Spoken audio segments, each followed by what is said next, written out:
Hello guys, gumagawa ako ng ice candy para mayroon akong extra income at gagawin ko ay so many flavors para mayroon silang choices, di ba?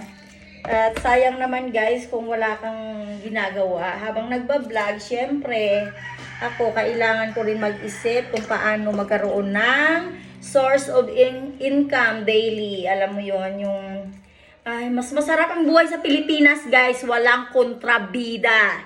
At hindi ko hinahayaan na mayroong kontrabida sa buhay ko. Bakit? Pinanganak ako ng nanay ko ng masaya at walang toxic sa mundo ko. Kaya wala akong pakialam sa mga pakialamerang Pilipinas sa Grino na hindi masaya sa buhay nila, pinipilit magstay ng Denmark kahit hindi masaya sa partner. Kaya ito, partners lang yan. Partners lang yan. Permanent papil-papil lang yan, girl. Haha. Sino ngayon ang nakakatawa? Ako, pinipilit yung sipain sa Denmark dahil akala nyo ay use Mons. Excuse me, yung pera ni Mons na ininvest sa bahay nandoon pa rin. Dahil kung ako ay mukhang pera, matagal na si Mons pulubi. Nakilala ko si Mons na pulubi na, kaya huwag ka na yung mag-inarte para pagbintangan ako ng ganito, ganyan.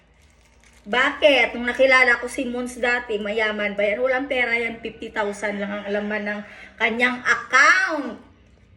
Kung hindi ko tinulungan yan, hindi matatapos ng bayad ang kanyang apartment. Pero yung apartment na yun, nabenta yun, wala ako kahit 5 duling na nakuha sa kanya. Kaya yung nagsasabi sa akin dyan, na mukha akong ganito, user, nek-nek nyo. Wala akong ni-use sa Denmark, bagkus Denmark country is a user. Yeah. They use me to earn money using a pornography stolen from me. Yeah. O, sino ngayon ang mukhang pera at user? Ako, nananahimik sa country na ito. Tahimik na ang buhay ko sa Pilipinas. Huwag niyong sinasamahan ng guro. Itong dalawang tenga na to na may kamera, someday makukuha ko rin to. Tahimik ang buhay ko.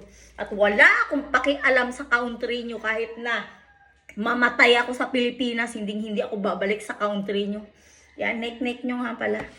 Nek-nek nyo mga user dyan. Pweh.